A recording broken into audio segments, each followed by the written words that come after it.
Close your eyes and picture this. You're standing in St. Peter's Square, the heart of the Catholic world, surrounded by a sea of 250,000 faithful from every corner of the globe. The air hums with anticipation, the Vatican bells tolling softly, as all eyes turn to the balcony where a figure in white steps forward. Not just any pope, but Pope Leo XIV, the first American to wear the papal tiara. On May 18, 2025, the world paused to witness his inauguration mass, a ceremony that wasn't merely a ritual, but a seismic shift in the Church's story. This wasn't your grandfather's papal mass. It was a bold, breathtaking spectacle packed with surprises that left even seasoned Vatican watchers whispering in awe. What made this mass so extraordinary? Why did it feel like the dawn of a new era? Today, we're diving into 5 differences that set Pope Leo XIV's Mass apart, each one a window into his vision for the Church. Let's start with a change that sent shockwaves through the square. Difference. Number 1. A synod-inspired oath of obedience. Every papal inauguration features the oath of obedience, a sacred moment where cardinals pledge loyalty to the new pope. For centuries, this rite has followed a strict script. 6 cardinals, the Church's elite, approach to swear allegiance. But Pope Leo XIV tore up that script. For the first time in history, the oath wasn't just for cardinals. He welcomed 12 representatives from across the world, bishops, priests, laypeople, and newly baptized Catholics from places like Nigeria, Brazil, and the Philippines. A young woman from Manila, her rosary clutched tightly, stood beside a bishop from Chicago. A farmer from Peru, tied to Leo's ancestral roots, joined a nun from Ireland. This wasn't just a ceremony, it was a living mosaic of God's people, a bold statement that the Church hears every voice. The crowd gasped as these representatives stepped forward. This wasn't just pageantry. It echoed Pope Francis's synodal dream of a church where everyone, from the pews to the pulpit, has a role.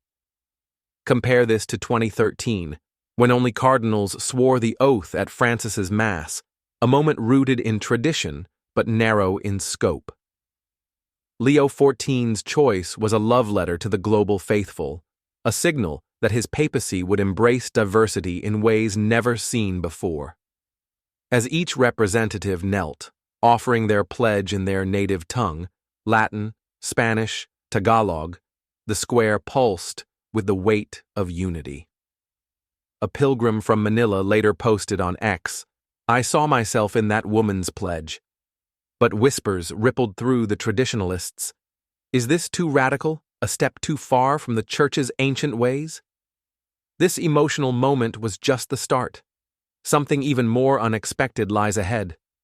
As the echoes of that diverse oath faded into the Roman sky, Pope Leo XIV's Inauguration Mass took a turn that stirred the souls of the 250,000 faithful gathered in St. Peter's Square. The Vatican choir's hymns rose like a sacred tide, their voices weaving through the crowd's hushed anticipation as the cobblestones seemed to hum with the weight of history. This wasn't just a mass. It was a proclamation of a church that spans continents, cultures, and centuries. The world was watching, from live streams in Manila to packed parishes in Chicago, and what unfolded next left them speechless. Let's dive into the next 2 differences that made this Mass a global milestone, each one a bold stroke in Pope Leo XIV's vision for a new era. Difference number 2. Multilingual readings for a global church.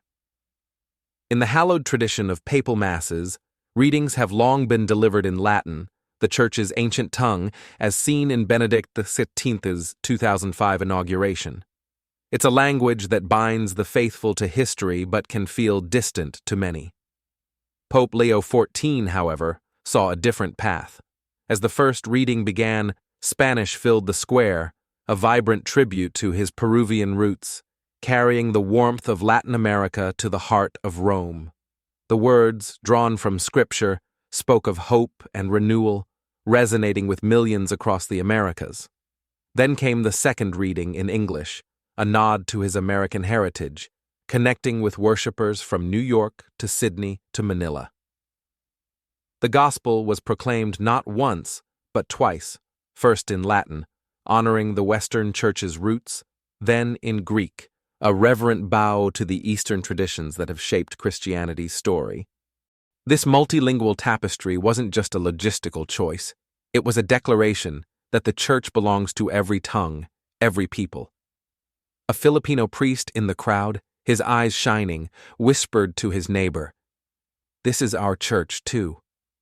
A young woman in California, watching on her phone, posted on X, "Hearing English in the Vatican feels like faith coming home."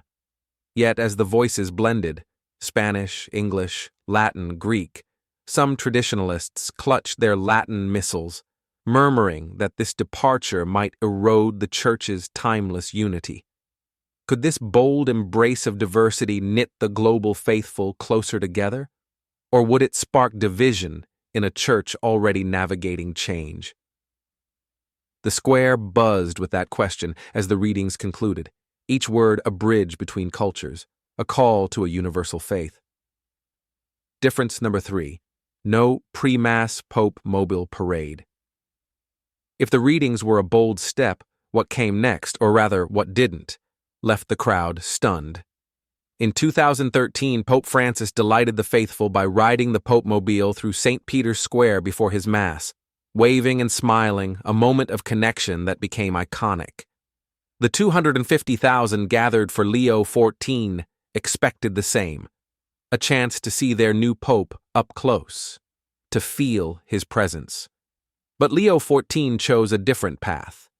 Instead of a parade, he began the Mass kneeling in prayer alongside patriarchs from the Eastern and Western churches, their robes a kaleidoscope of Christian traditions. The square fell into a profound silence, broken only by the soft toll of bells and the murmur of prayers.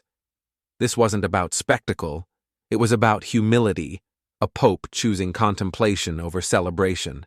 For some, this was a powerful reminder of the papacy's spiritual core. A Mexican pilgrim interviewed later on X said it felt like the Church was praying with him, not just watching him. Yet others, who had camped overnight on Rome's streets for a glimpse of their new shepherd, felt a pang of disappointment. Was this a missed chance to connect with the faithful, or a deliberate signal that Leo XIV's papacy would prioritize depth over display? The question hung in the air as the Mass moved forward, promising even greater surprises that would redefine this historic day. As the quiet reverence of Pope Leo XIV's opening prayer settled over St. Peter's Square, the 250,000 faithful stood witness to a Mass that will echo through the ages. The Vatican's ancient stones seemed to pulse with the weight of the moment, as if the Church itself was holding its breath. This wasn't just a ceremony. It was a bold vision for a faith that could heal a fractured world. The final two differences we're about to explore are not just surprising, they're a testament to a papacy poised to leave an indelible mark. Let's dive into the moments that made this Mass unforgettable. Difference number 4. Unique gifts reflecting a world in crisis. Every papal inauguration includes the pallium, a woolen band symbolizing the Pope's role as shepherd, and the fisherman's ring, a gold seal etched with St. Peter's image. Pope Leo XIV received these sacred symbols with quiet dignity, but the moment that stopped hearts came when Ukraine's President Zelensky stepped forward. In a gesture that silenced the square, he presented a painting of the Virgin Mary and Child, crafted on a weathered wooden ammo crate from the war-ravaged Izium front. Unlike the polished ceremonial gifts of John Paul II's 1978 Mass, this artwork was raw, its faded wood bearing the scars of conflict, its image a plea for peace. The crowd stood frozen, some wiping tears as the painting was placed before Leo XIV. A Polish pilgrim whispered, "It's as if Mary weeps for Ukraine." On X, a viewer posted, "This gift feels like a call to the world." Could this haunting symbol guide Leo XIV's mission to bring peace to a broken world? No pope has ever received a gift so steeped in the pain and hope of our time. Difference number 5, a Mass timed for Jubilee 2025. Timing is everything, and Pope Leo XIV's Mass on May 18, 2025 was no accident. Held just months before the Jubilee year 2025. A rare celebration every 25 years, this Mass was a prelude to a global moment of renewal. Leo XIV's homily wove the Jubilee's theme of hope, speaking of a church that rises above division to embrace the world. Unlike Francis's 2013 Mass, which centered on humility without a Jubilee context, Leo XIV's words felt like a rallying cry for pilgrims everywhere.